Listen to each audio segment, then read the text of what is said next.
수의학 박사 닥터 M의 강아지 심장병 이야기 3. 강아지 심장병 진단 후 관리 방법.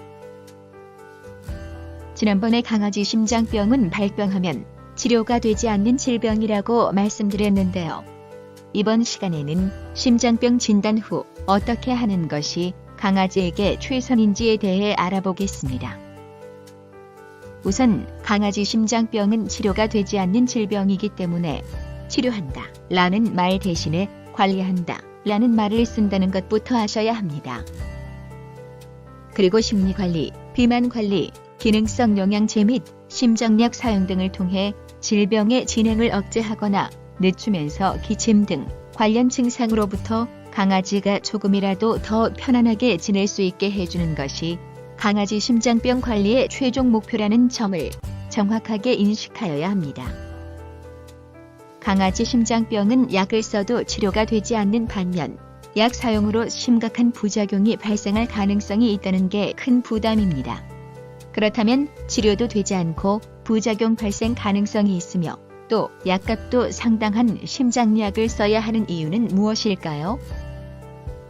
심장 근육이나 판막에 문제가 생기면 심장의 기능인 박동을 통한 혈액순환을 제대로 할 수 없게 됩니다. 그리고 이런 상태가 되면 심장은 어떻게든 더 노력해서 부족한 부분을 보충하려고 하는데요. 즉, 더 빠르게 또는 더욱 강하게 박동을 해서 신체에 필요한 혈액을 공급하려는 노력을 하는데 바로 여기서 문제가 생깁니다. 정상이 아닌 심장이 오버해서 더 많은 일을 하다 보면 심장 근육이나 판막에 생긴 이상은 더 나빠지고 결국 심장병이 악화되는 것입니다. 따라서 심장병 관리는 심장에 무리해서 더 많은 노력을 할 필요가 없게 하거나 운동을 더 많이 해야 하는 심장에 충분한 에너지를 공급하거나 또는 심장 근육이 강하게 뛸 수 있게 해줘 질병 악화를 억제하거나 늦추는 것인데요. 적정 체중 유지, 고품질 단백질 먹이기, 짠 음식 피하기, 무리한 운동이나 흥분 상황 피하기, 그리고 기능성 영양제 및 심장약 사용 등이 이런 목적에 맞는 것입니다. 물론 위에 말씀드린 여러 수단 중에 심장약이 이런 목적을 달성하는데 가장 효과적이지만 문제는 부작용입니다. 심장약을 사용해도 심장 근육이나 판막에 생긴 이상을 해결할 수 없는 반면 사용을 시작하면 계속 써야 하고 또 전해질 불균형이나 신부전 같은 치명적인 부작용 발생 가능성이 있는 것입니다. 그래서 강아지 심장병을 잘 관리하면서 부작용은 최소화할 수 있도록 심장약의 사용 시기와 용량을 결정하는 것이 중요한데 질병 진행 단계에 적합한 방법을 선택하면 이런 목적을 달성할 수 있게 됩니다. 지난번에 강아지 심장병의 진행 단계에 대해 말씀드렸는데요. 자, 그럼 4단계 구분법에 의한 강아지 심장병의 진행 단계별 관리법을 알아볼까요? 청진 등을 통해 심장에 생긴 이상은 확인됐지만 기침 등 관련 증상이 나타나지 않는 강아지 심장병 1단계에서는 심장약은 필요치 않습니다. 비만이라면 체중을 감량하고 장기간 먹여도 안전한 심장 영양제를 먹이면 도움이 될 수 있는 단계입니다.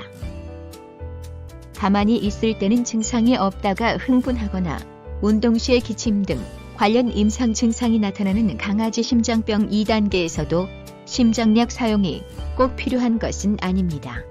적정 체중 유지와 고품질 단백질을 먹이며 짠 음식 피하기, 그리고 심장 영양제로 관리해주면 되는 단계인데 강아지 상태 등에 따라 심장약 사용이 필요할 수는 있습니다.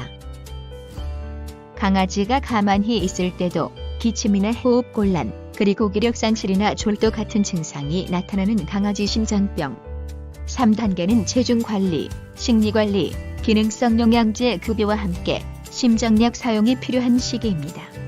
하지만 심장약 중 부작용으로 신부전 발생 가능성이 있는 이뇨제의 사용량에 특히 신중을 기해야 하며 약을 먹이는 동안 부작용 발생 여부에 신경을 많이 쓰셔야 합니다. 강아지 심장병 4단계는 물론 심장약을 사용해야 하지만 약을 사용해도 효과가 나타나지 않을 수 있기 때문에 사용해보고 반응에 따라 계속 사용할지 여부를 판단하셔야 할 것입니다. 약을 먹여 증상이 개선된다면 계속 먹일 필요가 있지만 차도는 없는데 강아지가 약을 먹는 것을 힘들어한다면 약을 중단하고 편안하게 생을 마감하게 해주는 것이 강아지에게 더 도움이 될 수도 있기 때문입니다. 자, 키우고 계신 강아지가 심장병 진단을 받았습니다. 무엇을 어떻게 해야 할까요? 심장약부터 처방해 달라고 해야 할까요? 심장약을 처방해주면 무조건 먹이는 것이 강아지를 위한 최선의 선택일까요? 위에서 설명드린 내용을 잘 이해하시면 강아지 심장병 진단 후 무엇을 어떻게 해야 할지에 대한 답이 나올 것입니다. 심장약을 일찍 먹인다고 심장병이 치료되는 게 아닌 반면 부작용이 발생할 수 있다는 사실을 꼭 기억하시고 심장병 진행 단계에 맞는 관리법을 선택하셔야 강아지가 조금이라도 더 편안하게 그리고 오래 살 수 있다는 점 잘 이해하셨으면 좋겠습니다. 자, 지금까지 말씀드린 내용을 통해 강아지 심장병은 진행 단계에 맞게 관리를 해줘야 하는 질병이라는 점을 충분히 이해하셨기를 바랍니다. 지금까지 강아지의 행복한 삶을 위해 노력하는 수의학 박사 닥터 M이었습니다. 더 많은 정보를 원하신다면 구독하기와 좋아요 버튼을 꼭 눌러주세요.